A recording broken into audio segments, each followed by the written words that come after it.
Olá, boa noite. O Ideias da Aldeia de hoje está começando.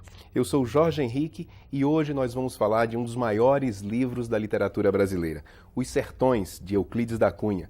Euclides que está sendo motivo de conversas, debates no Acre e através da Semana Euclidiana.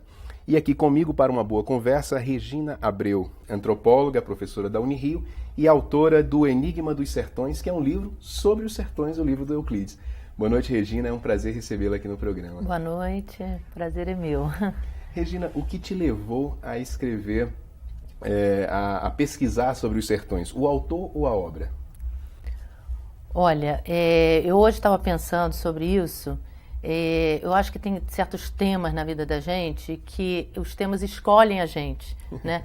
Eu acho que Euclides da Cunha, os sertões, assim, é um tema que um pouco me escolheu, né? Porque quer dizer, é uma longa história, né? O Noilton, meu marido, né, que é um cineasta, Noilton Nunes, vem fazendo um trabalho, um filme sobre Euclides da Cunha e começou a pesquisar para fazer o roteiro. E como eu sou antropóloga, pesquisadora, eu comecei a ajudá-lo nas pesquisas. E aí eu fui desvendando um mundo, assim, um universo assim, que impressionante, porque Euclides da Cunha é assim, num mundo em que tudo se transforma tão rapidamente, né, onde tudo é descartável, onde tudo muda, né, onde nós compramos um livro hoje, amanhã aquele livro não presta, joga fora, os livros morrem muito rápido, né, os programas de televisão, os filmes, né. E o Euclides da Cunha, quer dizer, foi um autor da virada do século passado, né, 19 para o 20, que escreveu uma única grande obra, na verdade, essa é a única grande obra dele, o resto são artigos, ensaios, e é um livro que tem mais de 100 anos, é lido, reverenciado, admirado, estudado. Então me intrigou muito essa permanência, né? Quer dizer, essa permanência de uma obra escrita lá no outro século e que continua atual até hoje. Todo mundo discute, quer dizer, nós conhecemos pesquisadores do mundo inteiro, né, nessa pesquisa que a gente começou a fazer para o filme. E, quer dizer, depois eu, diante desse material, porque o material foi crescendo, né, eu resolvi transformar na minha tese de doutorado, né, que era uma reflexão sobre a permanência dos sertões, né, porque esse livro atravessou um século, né, sendo lido, estudado, editado, traduzido para diversos países, até o chinês. Tem os sertões em chinês, né? Recentemente também teve uma edição alemã, né, que ganhou um prêmio na Alemanha do Bertold Zilli, em francês, Auteterre, assim, um dos livros mais traduzidos lá fora e com contínuas edições e reedições, né? Quer dizer, nesse um século. Quantas edições tem? Mais de 30 edições, e tem vários tipos, né? Tem edições da Ediouro, por exemplo, uma edição de bolso pequena, tem edições de luxo, da Aguilar, né? Então é um livro editado por várias editoras e que assim, quer dizer, tem uma atualidade, uma permanência impressionante, né? Agora, Regina, Os Sertões narra um episódio real que aconteceu no Brasil, a Guerra de Canudos, mas a pesquisa é tão bem feita, tão bem fundamentada, tão bem ambientada, a forma que Euclides se refere aos personagens, ao exército, aos jagunços, à própria figura do conselheiro, e mostra um Brasil que está além da faixa litorânea, né? Esse livro pode ser chamado de um retrato da brasilidade? Eu, na verdade, quer dizer, depois que eu comecei a pensar assim, por que esse livro permanece vivo, né? Então, o livro que eu escrevi se chamou Enigma dos Sertões. Ontem eu estava até comentando sobre isso, né? Quer dizer, eu acho que é o enigma do Brasil, na verdade, né? Quer dizer, eu acho que se você analisa a construção da obra, né, num primeiro momento, ele pensou em chamar esse estudo de A Nossa Vendéia, porque em referência a um movimento contra-revolucionário francês, né, posterior à Revolução Francesa, onde os camponeses se insurgiram contra a Revolução, né, um movimento de restauração monárquica. Então, havia toda essa suposição na época, né, que o movimento de Canudos seria um movimento de restauração monárquica. E Euclides, ao ir a Canudos, né, quer dizer, como correspondente do Estado de São Paulo, ele percebe que aquele movimento não tem nada de restauração monárquica. Bem, essa viagem de Euclides produz nele muitas transformações, porque ele é um intelectual da capital, é um intelectual formado no celeiro da escola militar, né, quer dizer, um lugar onde vinham as grandes teorias científicas da época, né, aqueles grandes estudos de Humboldt, de Agassiz, dos teóricos, né, que eram lidos na ocasião.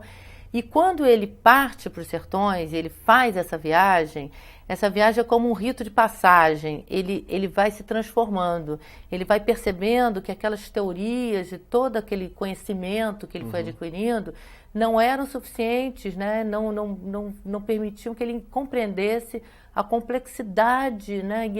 do que ele estava assistindo. E ele começa a perceber que, na verdade, Canudos é uma metáfora do Brasil, né?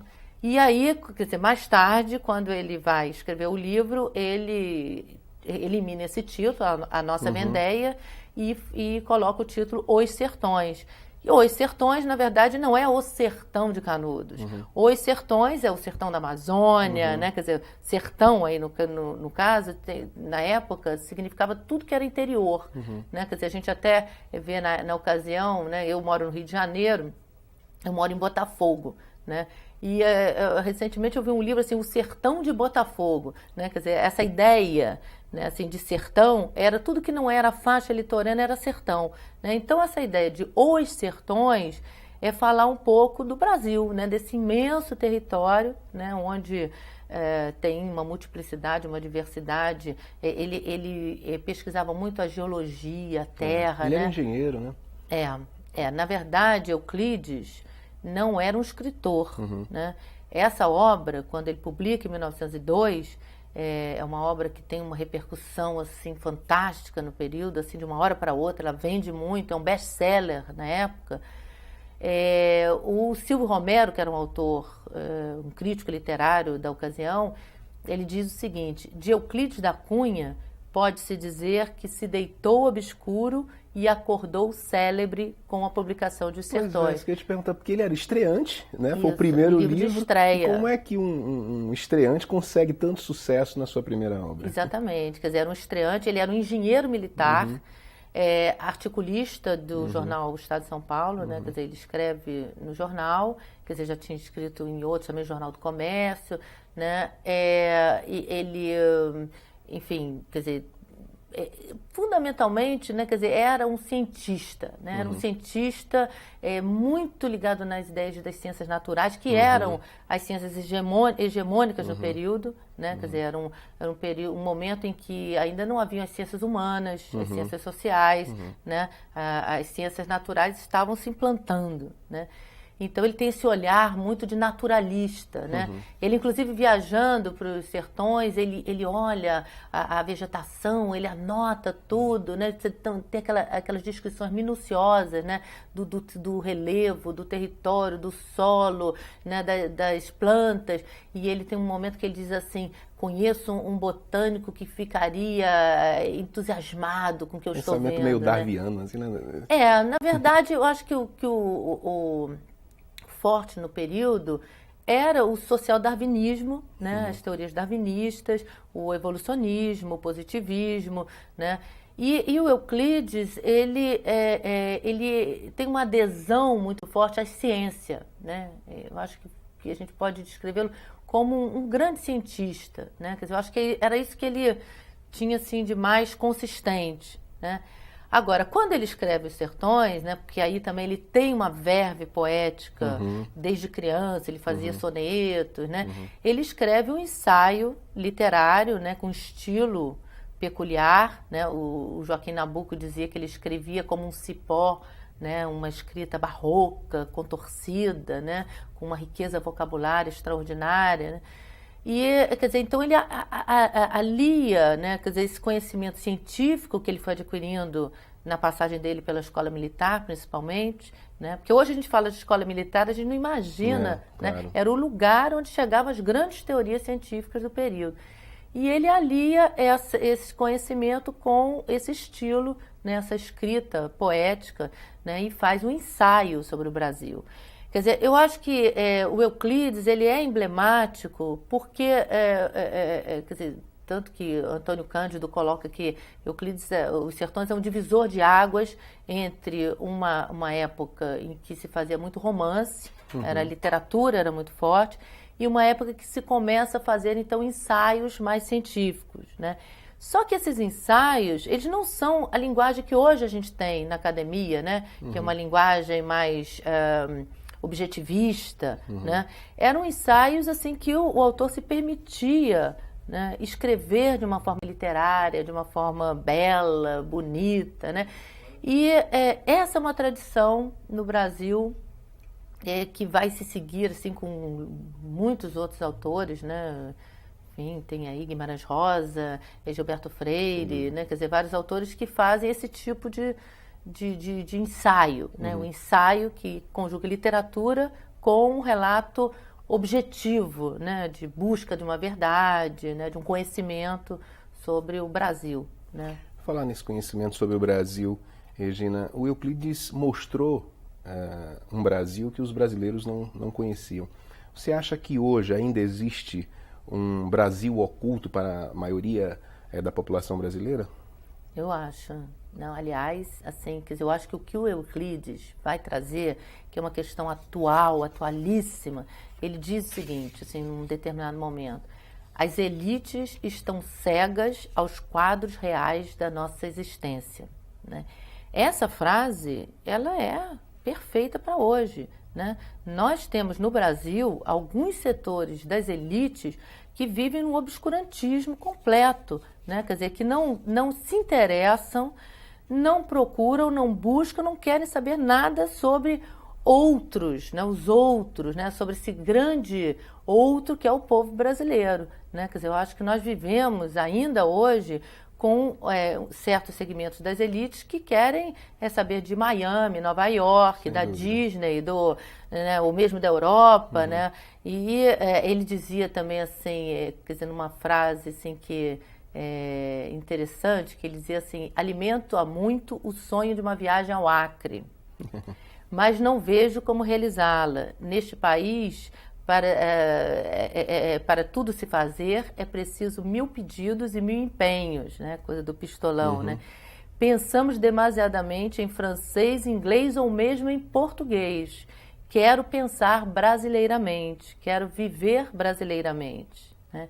Então, essa ideia assim, do viver brasileiramente, ela está ligada a esse encontro com o povo brasileiro, que é o que acontece com ele quando ele vai para Canudos.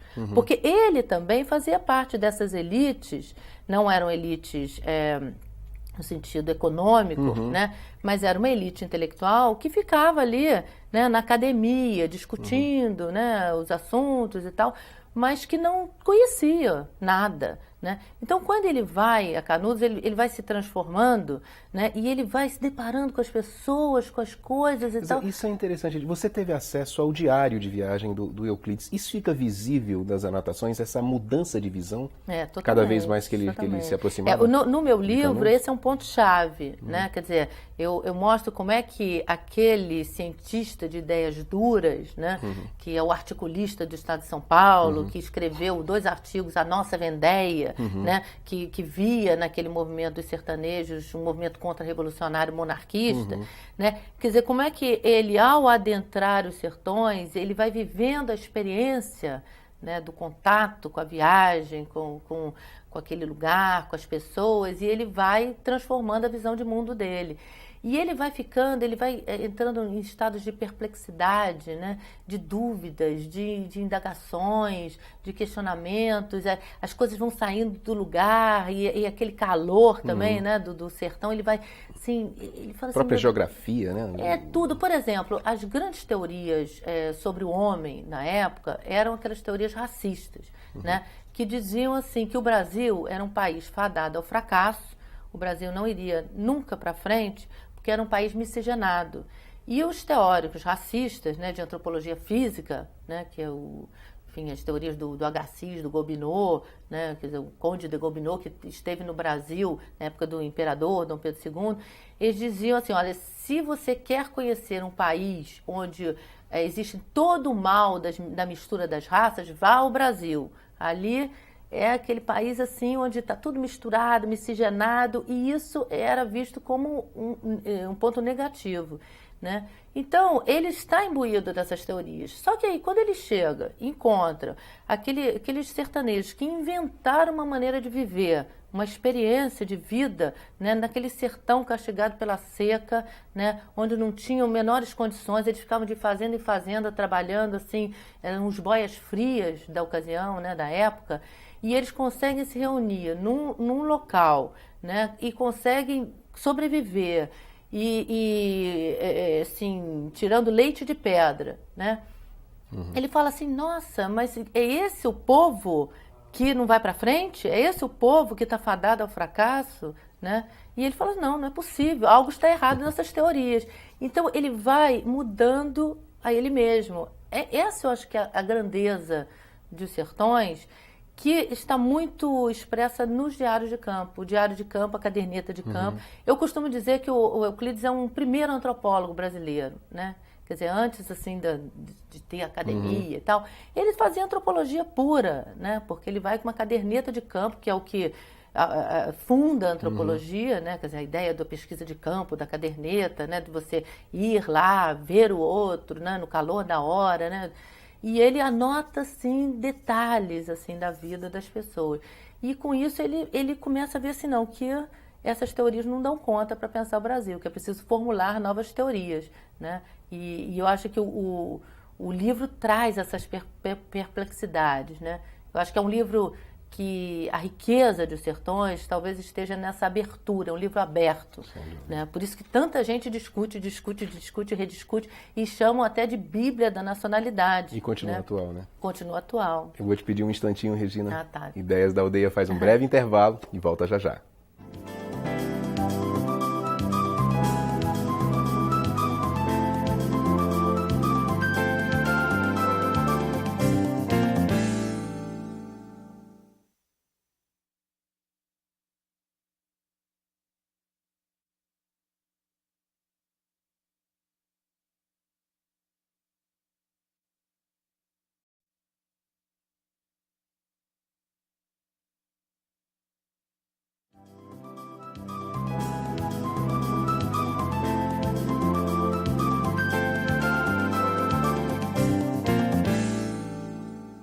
Ideias da Aldeia está de volta, hoje conversando com Regina Abreu, que é antropóloga e autora do Enigma dos Sertões, sua tese sobre o universo do Euclides da Cunha.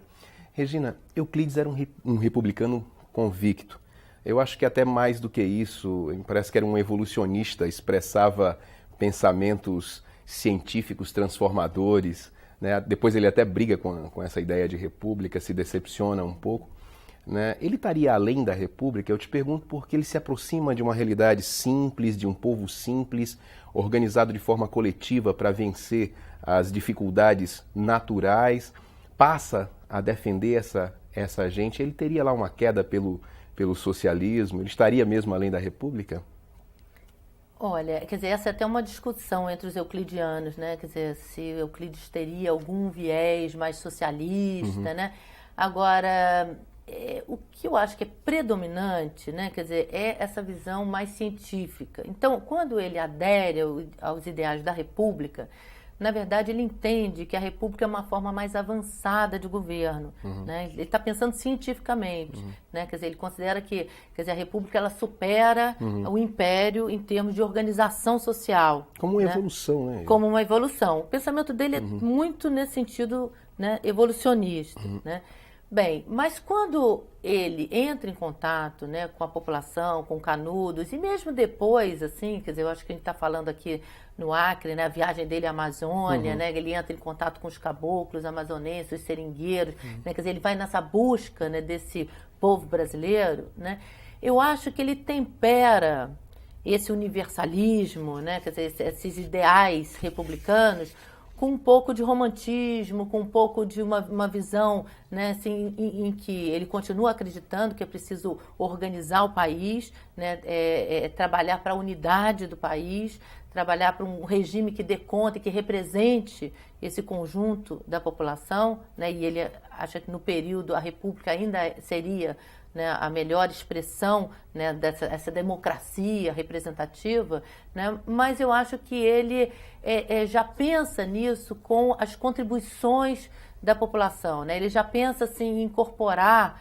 né, quer dizer, esse diálogo também com esses outros grupos, né, quer dizer, e não apenas uma república que ficasse encastelada no palácio, a república como ele viveu dos militares, dos primeiros republicanos militares, né, quer dizer, que ficava fechada dentro de uma elite, né, quer dizer, ele pensa que essa república ela tem que trazer as contribuições de outros segmentos da população, né? Mas eu não acredito que ele chegue a pensar de uma forma assim socialista, marxista, né? Vamos dizer assim. Até há umas discussões, né? Porque quando ele vai escrever o livro Os Sertões, ele vai para São José do Rio Pardo, que aliás é uma cidade muito interessante, onde tem a mesinha onde ele escreveu o livro e ele tem a casa onde ele morou, preservada, e há todo ano uma semana euclidiana, como essa que a gente está fazendo aqui no Acre. E é uma semana euclidiana que já vem assim há mais de 90 anos acontecendo, né? Desde a morte, 3 anos depois da morte dele, em 1912, houve o primeiro não era ainda semana, mas era o primeiro evento né, de comemoração, de reverência, de admiração ao escritor. E é um fenômeno único no Brasil, porque não existe nenhum outro escritor que tenha assim um culto, né? Porque chega a ser um culto mesmo, né? De outros escritores, de pesquisadores, até do mundo todo, vem gente do mundo todo ali que se reúne para pensar e discutir Euclides da Cunha. Então, numa dessas semanas, né, houve uma ocasião, um certo debate de que Euclides, ao escrever Os Sertões, em São José do Rio Pardo, né, quer dizer, quando ele volta de Canudos, ele fica ali, porque ele reconstrói uma ponte na cidade como engenheiro, e então que o prefeito, que chamava Francisco Escobar, ele trazia livros, dava livros com o amigo dele e levava livros para ele. Então, há alguns que dizem que Francisco Escobar teria levado o Capital, então que ele teria alguma influência. Até teve uma ocasião que esteve lá o Luiz Carlos Prestes, né? Quer dizer, foi homenageado da semana, então se discutiu um pouco isso, esse marxismo, mas eu não sei, eu penso assim que a visão dele era mais de um naturalista ou de um evolucionista, né? Quer dizer, ele não chega quer dizer, embora ele tivesse ideias socialistas de uma maneira mais assim... Ele usou inclusive o pseudônimo quando ele escrevia para um jornal paulista de um filósofo francês, que pelo menos fazem essa associação, que defendia o socialismo. Acho que também vem daí essas teses. Quer dizer, eu acho que ele quer dizer, certamente sorveu algumas dessas teorias, né? Mas eu acho que ele não era um comunista, ou, quer dizer, ele não está pensando isso, né? Quer dizer, eu acho que ele está pensando, acho que de uma maneira assim, mais assim de... Quer dizer, porque eu acho que tem que entender esse lugar dos intelectuais, né, do período, né, como ele, que era um engenheiro militar. Ele foi colega do Rondon, do Cândido Rondon. E são esses intelectuais, eles têm uma visão assim, meio iluminista, né, assim, de missionários da nacionalidade. Então, é aquela ideia assim, de um intelectual que vai adentrar o território para conhecer aquele povo e tal, e tentar fazer com que eles se elevem aos ideais, né, da humanidade, da civilização, do progresso. Ele quer um pouco elevar as massas, né? Quer dizer, essa é a ideia, e integrá-los. Ele fala assim, quer dizer, que até uma das partes dos Sertões assim importantes, né, que ele fala que sejamos justos, há algo de maravilhoso assim, nessa coragem estoica desses sertanejos, né? E a nossa grande vitória será incorporá-los amanhã definitivamente à nação, né? E ele chega inclusive a dizer que não deveriam ter mandado soldados, mas deveriam ter mandado mestre-escolas, que o que deveria ter sido feito era um projeto de educação. Né? Então, nesse sentido, eu acho que ele tem esse lado um pouco reformista, né, do educador, que quer trazer aquela população, né, para a civilização. O que é um paradoxo também, que aliás é um paradoxo que a gente vive até hoje. É verdade. Né? Porque como você trazer a população para esses ideais da civilização sem que elas percam a sua cultura, o que é civilização traços, na realidade? Né? É bom fazer logo uma avaliação.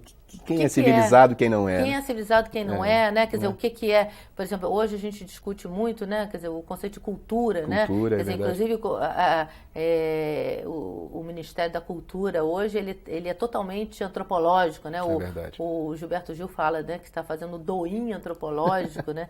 E existe, inclusive, um departamento da diversidade cultural, né? Então, se fala muito desse conceito. Mas é uma tensão permanente conjugar a cultura, por exemplo, os índios que hoje vão para a universidade. Pois né? O que significa, né, você manter as suas tradições, os seus costumes e, ao mesmo tempo, aprender uma outra língua, português, entrar num outro código, que é o código da academia, da universidade. E naquela época era um Brasil voltado para a Europa, né? Exatamente, era o Brasil voltado para a Europa, quer dizer, na verdade eram muitos Brasis, né? Tinha um que era voltado para a Europa, né? E tinha um outro que vivia, como o Euclides dizia, assim, não é só o território que nos separa, mas são 4 séculos que nos separam. É verdade. Né? Quando ele percebe aquela religiosidade, né? Quer dizer, que era de um catolicismo tradicional lá do Conselheiro, né? Que não existia mais em nenhum lugar do mundo. Né? O Conselheiro lia tudo em latim, ele fazia aquelas missas em latim, ele tinha toda uma religiosidade assim, muito antiga, né? E que ficou ali meio enclausurada, né? Porque tem até a geografia ajudava nesse sentido de ficar ali uma comunidade meio fechada, né? E aí quer dizer, eu acho que esse é um problema que nós vivemos hoje, os antropólogos se defrontam com isso o tempo inteiro, né? Quer dizer, quando você descobre ou entra em contato com uma nova aldeia, uma nova tribo, né? E essa tribo começa a entrar e querer consumir a televisão, o rádio e tal. Nós estivemos no Xingu ano passado. E, enfim, tem antena parabólica, tem internet, tem televisão, e eles querem, né? Querem essas benesses da civilização, né? E aí você vai dizer assim, não, vocês têm que ficar primitivos, né? Quer dizer, vocês têm que ficar aí mantendo a sua cultura. Eu acho que hoje, assim, inclusive quer dizer, há lideranças indígenas maravilhosas, né?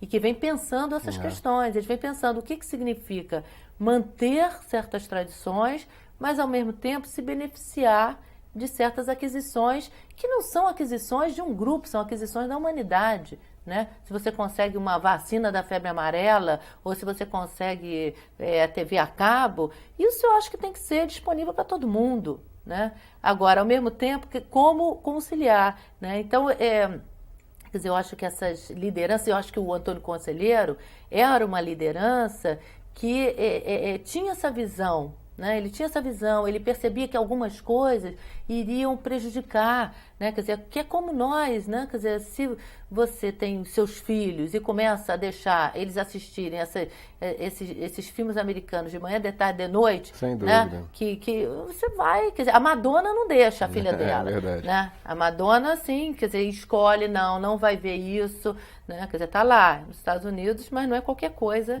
que a filha vê. Né? Então, eu acho que a gente vive no Brasil um pouco nesse sentido, esse mosaico de culturas, né, que vão convivendo também com coisas que estão chegando e você tem que estar o tempo inteiro fazendo escolhas, né? Escolhendo o que pega, o que não pega, né? Sem descaracterizar a cultura. Né? Regina, o Sertões foi lançado em 1902. Né? Era um período em que a Revolução do Acre estava atingindo o seu ápice. E certamente a discussão sobre o Acre estava em voga lá, né? Estava lá no parlamento, enfim, e Euclides deve ter tido muitas informações sobre isso. Ali, naquele momento, ele já percebeu a possibilidade de um outro grande livro ou foi preciso chegar na Amazônia? Ah, sim, não. O Euclides, ele está pensando muito fortemente essa ideia do território, né? Eu acho que não é à toa que ele acaba sendo designado pelo Barão do Rio Branco para vir na comissão mista. Aliás, ele pede para vir, Ele né? pede para vir, né? E é escolhido também, né? Porque o Barão precisava, o Barão era uma águia, né? É verdade. Então ele precisava de uma pessoa preparada para vir aqui, porque era uma área de que as notícias chegavam que eram conflitos grandes que estavam ocorrendo, né? Muitas mortes, a coisa estava feia aqui por esse lado. Então precisava de alguém com muita diplomacia, com muito conhecimento, né? Não podia mandar qualquer pessoa, né? E o Euclides já estuda essas questões, assim, inclusive o próprio Sertões é um livro que ele está demarcando fronteiras, né? Ele está pensando em termos assim do contorno, do mapa do Brasil, né? Ele é um intelectual que vai fazer isso a bico de pena, né? Quer dizer, ele vai assim nos lugares e são os primeiros mapas dos sertões, né? Ele que faz, né? Os primeiros mapas da Amazônia, ele que faz no Instituto Histórico Geográfico, são mapas enormes, né? Porque ele vai fazendo, vai emendando, assim, enormes que ele vai fazendo ali, né? Nas viagens, né? Então, quer dizer, ele já está pensando nessa questão, porque ele pensa muito em geopolítica, né? E ele pensa também em termos da questão cartográfica, né? Da questão também assim, da natureza, né? E, por exemplo, ele fala que a Amazônia, daqui a muitos milhões de anos, se despregará do continente, né? Ele tem uma visão assim meio futurista, né? Então ele está pensando um pouco o que seria melhor para esse território, né?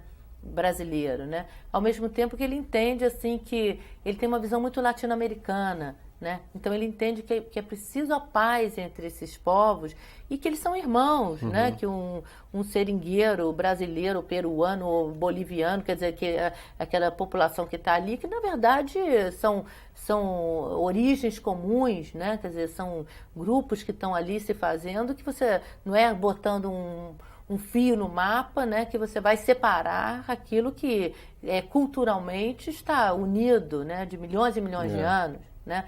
Então ele tem essa sensibilidade, ele está preocupado com isso, ele está pensando nessas questões. E seria realmente o segundo livro vingador, um termo que ele usou para definir toda essa visão social que veio expressa nos sertões? Eu acho que sim, porque quer dizer, eu acho que quando ele fala, né, que os sertões é o seu livro vingador, né, eu acho que o grande vencedor de Os Sertões é o sertanejo, né?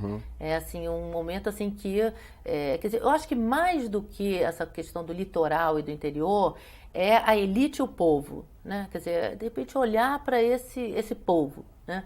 E o sertanejo, ele sai do livro, né? Quer dizer, você consegue vê-lo, né? Quer dizer, alguma coisa que as elites não viam, porque até os escritores que escreviam no período, eles romanceavam muito, né? Eles contavam histórias assim. Havia alguns que tinham pesquisa ou que vinham dessas áreas, por exemplo, Silvio Romero, o Afonso Arinos, que é um autor pouco lido hoje, né? Mas que era um autor que escrevia muitos livros sobre o sertão, o sertanejo, né? Mas eu acho que Euclides traz uma informação mais etnográfica, né? Tem uma qualidade de informação.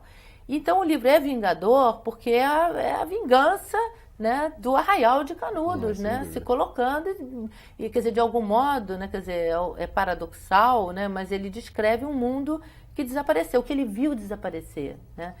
E ele vai fazer isso aqui também na Amazônia. Então ele quer trazer à luz a vida dos caboclos, dos seringueiros. Ele escreve vários ensaios maravilhosos, né, sobre a vida do seringueiro na extração da borracha, o quanto que ele ficava preso ao seringalista, né, nas dívidas, aquele círculo vicioso que ele não conseguia sair, né? Então ele vai relatar isso, aquela vida dura, respirando aquela borracha, né? Tem vários contos, Judas Asveros, né, que é lindo, né? As lendas da Amazônia, do Boto, ele vai relatando isso tudo. Então ele quer, exatamente, é vingador, porque ele quer trazer esses elementos que nunca tinham sido trazidos dessa forma mais etnográfica, né? Quer dizer, eu acho que até existiam alguns autores que romanceavam, mas não com essa consistência, né? Só que, infelizmente, ele, ao voltar da viagem à Amazônia, ele entra em duelo, né, com o amante da mulher, e é morto, né, aos 43 anos, em 1909, e deixa os ensaios, né, que mais tarde o Leandro Tocantins organizou num livro, Isso. né, e que fez um livro, O Paraíso Perdido, né, que seria, né, esse livro que ele queria fazer, mas que ele não conseguiu realizar. Mas, de qualquer modo, eu acho que ele traz, nesses vários ensaios, né, um embrião já muito consistente, né, de um livro sobre a Amazônia, né, quer dizer, não era o livro acabado, mas já tem muito material interessante ali, né. Sem dúvida, Regina, eu queria agradecer muito a tua presença aqui no programa para essa conversa prazerosa e informativa. Eu que agradeço, foi muito bom, né? Eu queria agradecer também à Fundação Elias Mansur, a Secretaria de Estado de Cultura, né? E a Universidade Federal do Acre, que me trouxeram aqui, e dizer que foi muito boa a experiência, né? Quer dizer, eu curti muito aqui, passar esses dias aqui no Acre, tá? E, enfim. Obrigado, Regina. Eu espero que você volte, então. Bom, e a você de uma das 22 cidades acreanas que nos acompanhou até agora, nosso obrigado e até a próxima.